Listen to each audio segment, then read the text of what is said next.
वाक़या है 23 दिसंबर की रात का, जब लाहौर की LDA एम्प्लॉइज़ हाउसिंग सोसाइटी के 5 लोग उम्रा की रवानगी के लिए लाहौर एयरपोर्ट से जद्दा के लिए रवाना हुए। लेकिन इनके ऊपर मुसीबत तब पड़ी जब 25 दिसंबर की रात को सऊदी हुकाम ने इन 5 अफराद को गिरफ़्तार कर लिया और उनके ऊपर ये इल्ज़ाम लगा कि उनके बैग के अंदर 2 किलो आइस जो थी वो लाहौर से सऊदी अरब मुंतकिल की गई। ये वाक़या बड़ा इंदोनाक था। इस वाक़े के बाद पाकिस्तान की ज़ाहिर है एक बदनामी हुई पूरी दुनिया में कि पाकिस्तान के एयरपोर्ट से मनशियात कैसे सऊदी अरब जा सकती है। इन 5 अफराद को गिरफ़्तार कर लिया गया और उसके बाद एक लंबी स्टोरी है जिस पे ANF हुकाम ने बहुत ज़्यादा वर्क किया और वर्क करने के बाद पता चला कि ये 5 लोग जो थे वो बेगुनाह थे। बड़ी हैरानकुन वाक़या ये था कि इन 5 लोगों को तारीख़ में पहली मरतबा सऊदी हुकाम ने पाकिस्तान के हवाले किया, क्योंकि इनके ऊपर मनशियात बरामदगी का जो केस था वो झूठा था।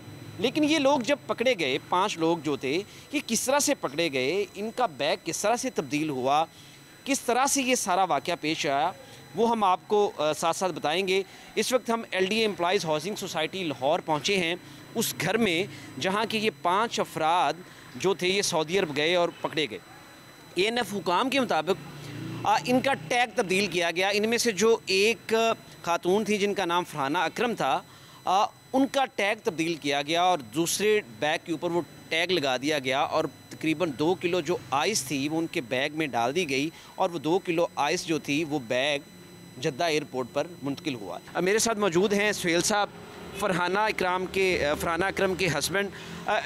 सुहेल साहब, मुझे ये बताइएगा कि आपको कब पता चला कि इनके बैग से ड्रग्स बरामद हो गई है शॉर्टली, और आपने क्या किया फौरी तौर पर? हमें पता चला जब ये अरेस्ट हो गए वहाँ पे, तो हमने फ़ौरन यहाँ पे ANF से रब्ता किया। पहले एयरपोर्ट पे गए, वहाँ से वीडियो वगैरह निकलवाई इनकी बैगों की, लगेज की, और फिर उसके बाद हमें पता चला कि 5 टैग मेरी मिसेज़ के नाम फरहाना अकरम के नाम से बुक हो गए हैं। फिर हम ANF में गए, वहाँ पे उनसे सारी मालूमात शेयर की और फिर उन्होंने अल्हम्दुलिल्लाह कार्रवाई की और हमें हमारे जो बंदे थे उनको बेकसूर साबित किया और सारे जो एविडेंस थे वो भेजे सऊदी अरब में और उन्होंने हमारे 5 बंदे जो है रिलीज़ कर दिए। तो ये बताइएगा कि इस वक्त हम चाहते हैं कि मिस फरहाना से बात करें ताकि वो हमें एक्चुअल सूरत हाल बताएं कि हुआ क्या है। आइए आप मेरे साथ चलिए ताकि हम उनसे बात कर सकें।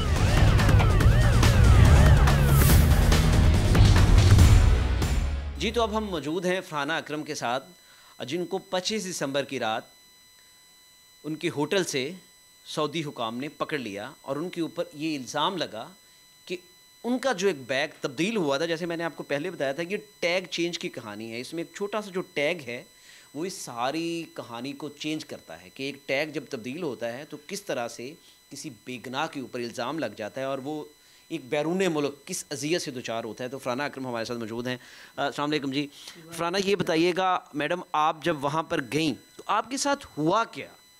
हमें तो बिल्कुल मालूम ही नहीं था। हम उम्र की अदायगी के लिए गए थे कि हमारे साथ ऐसा भी हो सकता है। कुछ हुआ, अजीब सी कहानी होगी हमारे साथ।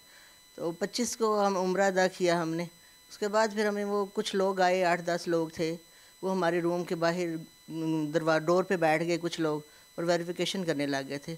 उसके बाद हमें वो सब को 5 को ले गए और फिर हमें स्टेटमेंट हमारी कुछ तैयार की। हमें बहुत अजियतें भी, कभी किधर घुमा के लेके जाते थे, कभी किधर घुमा पुलिस की गाड़ी में लेके जाते थे। फिर उन्होंने एक जगह पे ले गए, वहाँ उन्होंने हमारे हाथ बांधे, हथकड़ियाँ लगा दी और स्कैनिंग की। बैक साइड पे हम हाथ करके और वो हमें हथकड़ियाँ लगाईं और वो पाउडर सा कुछ था वो टेबल पे फैला के उन्होंने उसकी तस्वीरें और वो वीडियो बना ली। फिर हमें उस स्टेटमेंट आपको समझ आ रही थी कि आपके साथ हो क्या रहा है? तो हम इतने परेशान थे कि कुछ समझ नहीं आ रही थी। BP हाई हो गया मेरी सिस्टर का, मेरा भी, सभी परेशान थे, बहुत ही परेशान की हालत। बार बार आपका नाम लेते थे? बार बार मेरा नाम लेते थे। आपका बैग है ये, आपका बैग है, आपके नाम क्या नाम लेते थे वो आपका बार बार? वो हैंड कैरी आपका है, आप गिफ्ट छोड़ आए हैं जद्दा में, ये वो गिफ्ट है, ये उसी में ये मवाद था। ये बार बार यही बात करते थे। फिर हमें एक रूम में उन्होंने छोड़ दिया। फिर सिर्फ मुझे मेरी सिस्टर और भांजी को मुझे जद्दा ले गए। वो कहते हैं आपने पहचान करनी, शनाख्त करनी। वो एक बंदा भी हमने पकड़ लिया, वहाँ मुझे छोड़ा। वहाँ से फिर उन्होंने हथकड़ियाँ लगाईं और पाँव में भी जंजीर लगाई। वहाँ बैठे बैठे मुझे लगा दी। मैंने कहा आप बहुत जालिम लोग हैं, आप क्यों ऐसा कर रहे हैं, जब मेरी एक चीज़ है ही नहीं, मेरे क्यों ज़िम्मे लगा रहे हैं। लेकिन उन्होंने मेरी कुछ नहीं सुनी।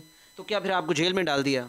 उसके बाद स्टेटमेंट उन्होंने सारी तैयार कर ली। मैंने कहा मैं ऑन ड्यूटी हूँ, यानी कि इन सर्विस हूँ, सर्वेंट, गवर्नमेंट सर्वेंट हूँ, तो आपने मेरे साथ क्यों ऐसा किया है? मैं पाकिस्तान से पता करवाएं।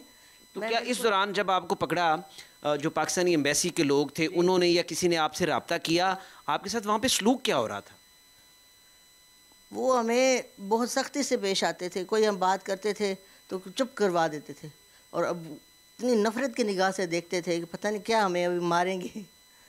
और उसके बाद वो हमें स्टेटमेंट उन्होंने कुछ तैयार किए, हमारे फिंगरप्रिंट लिए ब्लैक इंक से। तो फिर कितने दिन आपको उन्होंने जेल में रखा? जेल में हमें वो ले गए। उसके बाद ये सारा कुछ तैयार करके हमें जेल में ले गए। जेल में 22 दिन मैं रही हूँ वहाँ पे। मेरी सिस्टर 10 दिन रही हैं और मैं 22 दिन रही हूँ। तो क्या कहते थे जेल में, उनका सलूक क्या था? किस तरह से आपने फिर वहाँ पे टाइम गुजारा? जेल में तो हमने मेडिसिन ली। जब बीपी हाई हो गया मेरी सिस्टर का, पाँव की स्वेलिंग हो गई, बहुत ज़्यादा परेशानी, मेरा भी बीपी हाई हो गया। फिर वहाँ मेडिसिन लेनी थी तो उन्होंने फिर भी जंजीर, पाँव में जंजीर और हाथों में हथकड़ियाँ लगा के और हमें ले गए मेडिसिन देने के लिए। फिर वापस ऐसे ही लाए। मुकम्मल चेकिंग की उन्होंने, बार बार चेकिंग ही करते थे। और बहुत परेशानी की हमने हालत में वो दिन गुजारे। ये सोच रहे थे, घर वालों को भी पता नहीं था कि पीछे, पता ही नहीं था वो कहाँ हम लोग चले गए। हम बहुत परेशान थे। फिर अचानक एक बच्ची थी वहाँ पे, उसने रब्ता करवाया घर, हस्बैंड से बात हुई, फिर इनको हमने सारी डिटेल बताई। ये अलग से परेशान थे और हम लोग अलग से परेशान थे। हमने सब पता नहीं आप कि हम यहाँ से निकल सकेंगे भी नहीं निकल सकेंगे। सुना था यहाँ 20 साल सज़ा हो जाती है और सर कलम भी कर देते हैं। तो ये हमें और परेशानी थी। जो इस दौरान आपको कोई पता नहीं था चल रहा कि हो क्या रहा है आपके साथ? हमें कुछ पता नहीं था। लेकिन जब वो 4 लोग हमारे चले गए, मेरी सिस्टर चली गई, मेरी भांजी चली गई, तो भाई भी, बहनोई भी चले गए, भांजा। उसके बाद मैंने कहा मेरे तो अब नहीं, मेरे कोई हालात नहीं, बचने की उम्मीद नहीं है, मैं तो बस इधर ही रह गई। हस्बैंड ने मुझे नहीं बताया, तसल्लियाँ देते रहे हैं, लेकिन मुझे ये था, शक था कि मुझे नहीं छोड़ेंगे, मैं इधर ही रहूँगी। पता नहीं कब तक रहूँ, ज़िंदगी का कोई पता नहीं। फिर जब आपको रिहाई का परवाना कब मिला और आपको कब पता चला कि ये सारा जो था वो आपके साथ एक फ्रॉड हुआ? मैंने हस्बैंड से बात की। मैंने इनको कहा कुछ भी हो जाए और आपने हमें निकलवाना है, भरपूर कोशिश करें, आप गवर्नमेंट से बात करें, हाँ हमारी गवर्नमेंट अच्छी है, उनसे बात करें। तो इन्होंने फिर कोशिशें, बहुत अनथक कोशिश की है, बहुत कोशिश की। और फिर भी मैंने इनसे 2 दिन, मुझे कहते हैं अभी आप ना रुक जाओ, फिर 2 दिन रुक जाएं, मुझे ऐसे दिलासा देते रहे। तो मैंने कहा मुझे ट्रक की बत्ती के पीछे लगाया हुए, मुझे आप सही बात क्यों नहीं बताते हैं, मुझे सही बात बताएं। मेरी बेटी से भी बात करवाते, वो भी मुझे तसल्लियाँ देती रही। तो क्या इन्होंने आपको एक लम्हे के लिए बताया कि आप ड्रग्स केस में, मतलब आपके ऊपर ड्रग्स का इल्ज़ाम है, ये बता दिया था या ये नहीं था बताया? नहीं बताया, मुझे ड्रग्स का नहीं बताया, बस यही बताया। ये और लोगों से भी सुना कि इनके ज़िम्मे एक hand carry bag, school bag था, वो छोटा सा बैग था ग्रे कलर का, तो वो बता रहे थे, लोगों ने बताया कि आपके 2 किलो आपके पास वो बरामद हुई है, उस वजह से आप यहाँ पे आए। तो फिर जब वहाँ से रिहाई मिली और पाकिस्तान आए तो फिर कैसा लगा? हुकूमत का शुक्रिया अदा किया? क्या आपको, आपके जज्बात क्या थे? बहुत शुक्रिया अदा किया मैंने डीजी साहब का, कर्नल साहब का, हमारे मोहसन नकवी साहब आए, उन्होंने हमारी बहुत एफ़र्ट की, बहुत ही हेल्प की और उनके शुक्रगुज़ार हैं कि उन्होंने हम 5-6 लोगों को खैरियत आफियत से हमारे घर पहुंचाया अपने बच्चों के। जी, फरहाना इकरम हमें बता रही थी अपनी वो दर्दनाक स्टोरी जो 25 दिसंबर की रात शुरू हुई और 12 जनवरी तक ये उससे एक अज़ियत में मुब्तला रहीं। एक ऐसा इल्ज़ाम जो जुर्म इन्होंने किया भी नहीं था और उसकी पदाश में ये तकरीबन कोई 20 दिन इन्होंने सऊदी अरब में एक जेल काटी। ANF हुकाम के मुताबिक ये वाक़या बड़ा दिलचस्प इसलिए भी है कि ये एक फ़िल्मी सीन की तरह से हुआ कि जैसे ही फरहाना ने एयरपोर्ट के ऊपर गई, अपना बैग जो था वो जमा करवाया और उसको एक टैग लगा और वो टैग लगते ही वो बैग नीचे फर्स्ट फ्लोर से ग्राउंड फ्लोर सेग्रीगेशन एरिया में चला गया। वहाँ पर एक सऊदी गवर्नमेंट का एक जो निजी कंपनी है जो आउटसोर्स थी, जो वहाँ पे इनके बैग्स और दूसरी चीज़ों को मैनेज करती है, उसके एक मुलाजिम ने इनका टैग तब्दील कर दिया और वो टैग एक तकरीबन 3 से 4 किलो जो हैंड कैरी होता है ख़वातीन का पर्स ग्रे रंग का, उसको लगा दिया। असल में इस कहानी का ट्विस्ट ये है कि कभी भी इनका जो बैग था फरहाना का वो 23 किलो के टैग वाला बैग था। इनकी बचत जब हुई, जब ANF हुकाम ने उस वीडियो को गौर से देखा और फिर सऊदी हुकाम से रब्ता किया और उनको ये बताया कि फरहाना का जो बैग है वो 23 किलो का है, लेकिन जो टैग ड्रग्स वाले बैग को लगा हुआ है वो 3 से 4 किलो है। एक सबूत तो ये था, और दूसरा ये भी था कि एक अब्दुल्ला नाम का जो कैरियर था, ड्रग कैरियर, उसे बिज़नेस क्लास से ANF हुकाम ने गिरफ़्तार किया था, जिसने ये कहा था कि उसे एक बैग तब्दील शुदा टैग के साथ उसकी तस्वीर दी जाएगी जब वो जद्दा में उतरेगा।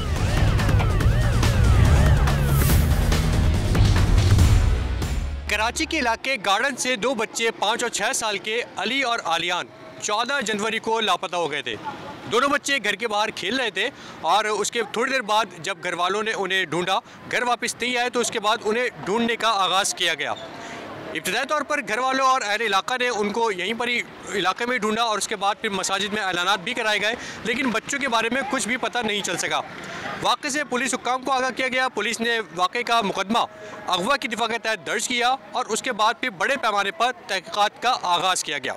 इस घर के बिल्कुल सामने ही लियारी नदी बहती है और पुलिस ने इब्तदाई तौर पर कुछ जो इलाके के CCTV कैमरास थे उनकी CCTV फुटेज हासिल की, जिसमें एक मोटरसाइकिल पर एक खातून और मर्द 2 बच्चों के साथ जाते हुए नजर आए। लेकिन पुलिस हुक्काम का कहना है कि तफ्तीश में ये बात साबित हुई कि वो दोनों बच्चे अगवा होने वाले नहीं बल्कि उन खातून और मर्द के ही थे। उनको दीगर CCTV फुटेज से भी कनेक्ट किया गया तो वो दोनों बच्चे उन्हीं के निकले। उसके बाद फिर पुलिस ने यहाँ पे लियारी नदी में सर्चिंग की, डाइवर्स उतारे गए नदी में। उसके अलावा यहाँ पे झाड़ियों में बच्चों को तलाश किया गया, जो बंद मकानात हैं, जो मुख्तलिफ पुराने टैंक्स हैं, टंकियाँ पानी की, वहाँ पे ही बच्चों को सर्च किया गया, लेकिन बच्चों के बारे में कुछ भी नहीं पता चल सका। हैदराबाद से स्पेशली स्नैपर्स भी मंगवाए गए, जिन्हें बच्चे कपड़े सुंगा कर यहाँ इलाके में घुमाया गया। तो वो एक जगह पे जाके रुके जो कि यही लियारी का इलाका है, कश्ती चौक के पास, लेकिन वहाँ पे भी बच्चों के बारे में किसी भी किस्म की कोई मालूमात हासिल नहीं हो सकी।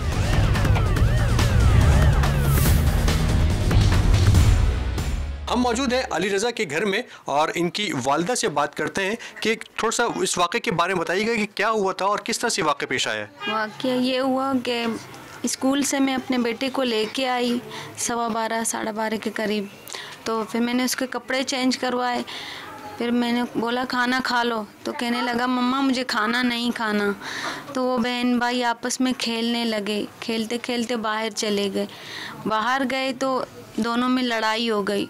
फिर वो अंदर आए लड़ते लड़ते, फिर मैंने अब चीज़ दी, अपने बेटे को भी दी, बेटी को भी। मैंने बोला लड़ाई नहीं करो, ये लो चीज़ खा लो। फिर बेटी को भी दिया और बेटे को भी दिया। वो मेरे हाथ से चीज़ लेके बस निकला बाहर निकला। 5-10 मिनट गुजरे, उसके पीछे मैं निकली। दरवाजे पे मैं खड़ी हुई, मैंने यहाँ वहाँ देखा, मुझे कहीं नज़र नहीं आया। तो फिर मैं खड़ी थी दरवाजे पे ही। फिर मैंने अपनी बेटी को बोला जाके ज़रा आगे देख के आओ, भैया है। तो बेटी मेरी गई, मैं खड़ी थी दरवाजे पे, गई जाके देख के आई, कहने लगी वहाँ पे भैया नहीं है। तो फिर वो आई, फिर मैंने अपने जेठ के बेटे को भेजा, मैंने बोला ज़रा देख के आओ आगे। खेलते खेलते आगे तो नहीं चला गया। तो फिर वो गया, वो देख के आया, वो कहने लगा नहीं है वहाँ पे। फिर मैं पड़ोसियों के घर पे गई, मैंने बोला शायद खेलने चला गया होगा किसी पड़ोसी के घर पे।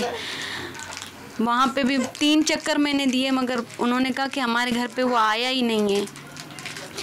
बस इतनी देर लगी। बच्चे के वालिद भी हमारे साथ मौजूद हैं, हम उनसे जानते हैं कि अब तक पुलिस ने जो तफ्तीश की है क्या वो उससे मुतमईन है। आप ये बताइएगा कि पुलिस ने अब तक जो भी तफ्तीश की कि उस बारे में, बच्चों के बारे में जो भी तहक़ीक़ात की जा रही है, तो आप उससे मुतमईन हैं? पुलिस हुक्काम आपके साथ राब्ते में है?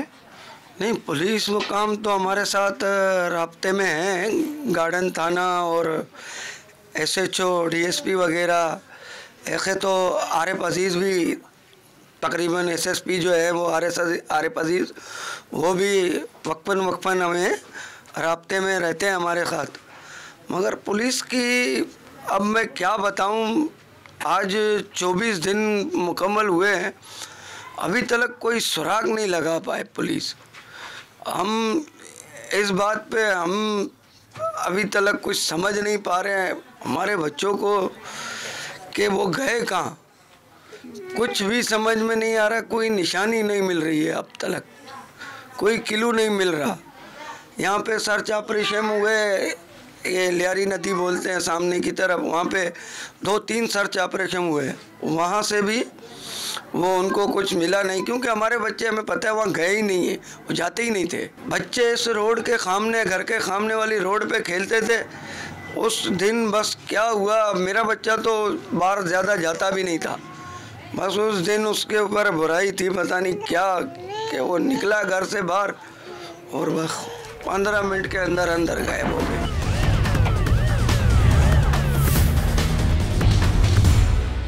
जी, हम पहुंच चुके हैं इस वक्त दूसरे बच्चे घर में आलियान के, और इनके वालिदैन यहाँ पर मौजूद हैं। हम उनसे जानते हैं कि किस तरह से वाक़या पेश आया और अब तक जो है वो पुलिस ने जो भी तहक़ीक़ात की हैं तो उस पर वो मुतमईन है या नहीं, और इनकी खुदा न खास्ता कोई दुश्मनी है या कोई रैंसम के लिए कोई टेलीफोन कॉल मौसूल हुई। उनकी वालिदा से हम बात करेंगे। आप सबसे पहले ये बताइएगा कि उस वक्त जब पुलिस ने हमें बताया कि बच्चे घर के बाहर खेल रहे थे, तो आप थोड़ा सा वाक़े की डिटेल बताइएगा, हुआ क्या था उस दिन? 14 तारीख का वाक़या, 14 जनवरी। बच्चे अमूमन इलाके में जैसे रोज़मर्रा की तरह खेलते हैं, और अपने इलाके में अल्लाह का शुक्र आज तक कोई ऐसा हुआ नहीं कि हमें इस बात का डर हो कि अल्लाह ना करे बच्चों को कोई उठा के ले जाए। उस दिन बच्चे बस बैक साइड खेल रहे थे कि हमने पूछा भी लोगों से, अपने यहाँ बच्चों को देखे, कहने हाँ, और इतनी रौनक है, लोगों का चहल पहल है, किस तरह बच्चों को उठा के लेके कुछ पता नहीं चला। काफ़ी जगह ढूंढा, यहाँ तक कि मैंने खुद ढूंढा, और मेरे साथ उसकी वालिदा थी, उसने ढूंढा, उनकी घरवाले के सारे अफराद थे, हर जगह ढूंढा, दूर दराज हमने ढूंढा, और यहाँ तक एक माँ हो कि मैंने जाके गटरों में ढूंढा है, अपने बच्चे को गटर के अंदर मैंने ढूंढा कि शायद, हालांकि वहाँ के लोगों ने कहा ये छोटे बच्चे यहाँ नहीं आते हैं। किसके? यूनुस के बच्चे। मैंने कहा कि नहीं, वो तो यहाँ नहीं आया है। अपनी तसल्ली के लिए हर जगह देखा, कहीं भी कुछ पता नहीं चला। फिर मैंने FIR उसी दिन ही कटवाया। उस दिन मैंने FIR कटवाया, पुलिस से बात की, तो यहाँ के कैमरा, यहाँ का बस, यहाँ बगदादी मार्केट है अपने इलाके में, यहाँ का चेक किया, और इसके बाद यहाँ सामने बैक साइड क्राउन बिल्डिंग है, वहाँ पर देखा तो उसमें भी कुछ नज़र नहीं आया। उसके नेक्स्ट डे तो ये हुआ कि पुलिस वगैरह आए, बस अपने बातें करे थे, तो मैंने उनसे कहा आप सुराब गोट देखें, शायद वहाँ पर कुछ हो। कि आपके पास क्या प्रूफ है सुराब गोट में? तो मैंने कहा नहीं, आप चलें वहाँ पर, शायद हो। कहने का नहीं। मैंने कहा वहाँ पठानों का इतना बड़ा इलाका है, ऐसा कुछ वारदात होते हैं, वहाँ अंदर के वो तो बहुत बड़ा है, वहाँ कहाँ जाएंगे? तो मैंने कहा नहीं, इंस्पेक्टर जो वो ज़फ़र इकबाल है, उनसे मेरी बात हुई ना, तो कहने लगा अगर आप, मैंने कहा आप ऐसा करें, मुझे ले जाए, मैं खुद अंदर जाके देखती हूँ। कहने लगा अगर आप अंदर जाएंगी तो हम आपकी तस्वीर लेके आपको ढूंढने लगेंगे। फिर मैंने कहा मतलब आप लोग वहाँ डरते हो, वहाँ नहीं जा सकते हो? कि नहीं ऐसी बात नहीं, मगर वो बहुत बड़ा है। अरे तो कराची शहर बहुत बड़ा है। तो वही बात है, कराची शहर बहुत बड़ा है, तो क्या मतलब आप लोग उसको ढूंढ नहीं पाओगे?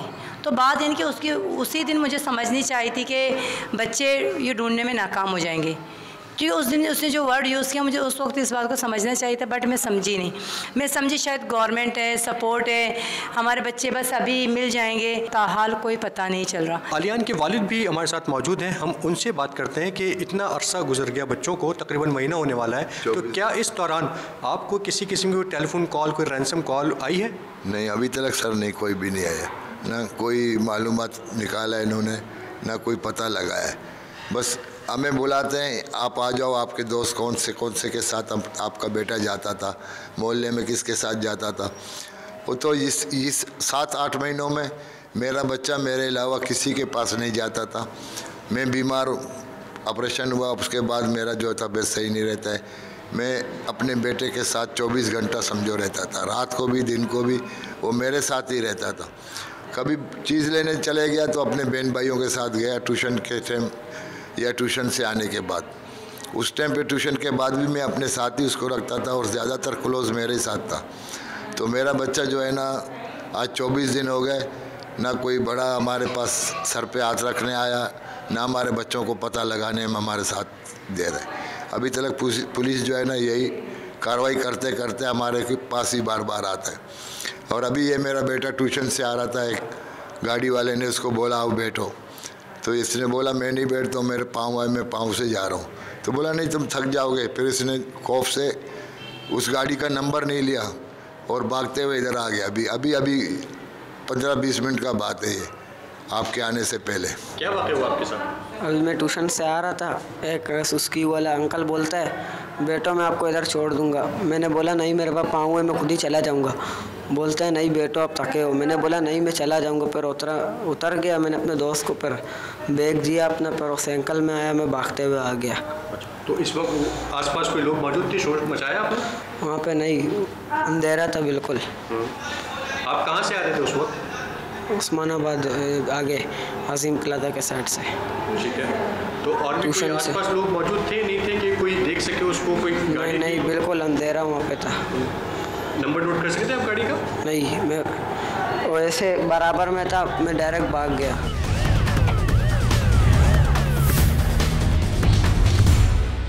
जी, बच्चों के अगवा के हवाले से अब हम जानेंगे पुलिस हुक्काम से, और इस वक्त हम मौजूद हैं DIG साउथ असद रज़ा के साथ, और उनसे हम पूछते हैं कि इस वाक़े को तकरीबन 1 महीना होने वाला है और पुलिस ने अब तक इस केस में क्या पाया है कि आखिर बच्चे अब तक क्यों नहीं मिल सके। असद साहब, बहुत शुक्रिया आपके वक्त का। ये बताइएगा कि 1 महीना होने को आ रहा है इन बच्चों को लापता हुए, तो आखिर ये बच्चे अब तक क्यों नहीं मिल सके? जी देखें, बच्चों का जो अगवा है वो एक बहुत ज़्यादा सेंसिटिव मैटर है, और इसको, और स्पेशली जो गार्डन वाला केस है उसको अगर हम अंडरस्टैंड करना चाहते हैं तो हमें उसका बैकग्राउंड जो है वो भी समझने की ज़रूरत है। देखिए, बच्चों का अगवा जो है वो डिफरेंट फैक्टर्स की वजह से हो सकता है। उसमें जो जनरली देखा जाए तो बच्चे जो हैं वो या तो कई ऐसे अगवाकार हैं उनको बैगिंग के लिए बच्चों को अगवा कर लेते हैं, या फिर कई ऐसे सेक्स प्रेडेटर्स हैं, सेक्सुअल अब्यूज़ का जो शिकार करते हैं बच्चों को, वो भी बच्चों को अगवा कर लेते हैं। इसी तरह से कई दफ़ा ऐसा भी हुआ है कि कुछ पेरेंट्स जैसे हैं या फैमिली मेम्बर्स, वो भी बच्चों को अगवा करके ले जाते हैं। कोई जो वालिदैन की आपस में अलहदगी हो गई हो, या उनके ऐसे आपस में कोई ऐसे इख्तलाफात हों।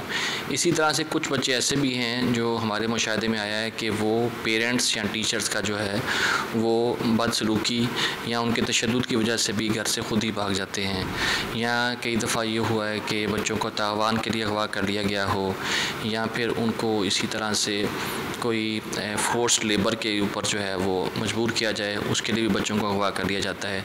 तो 6-7 फैक्टर्स हैं।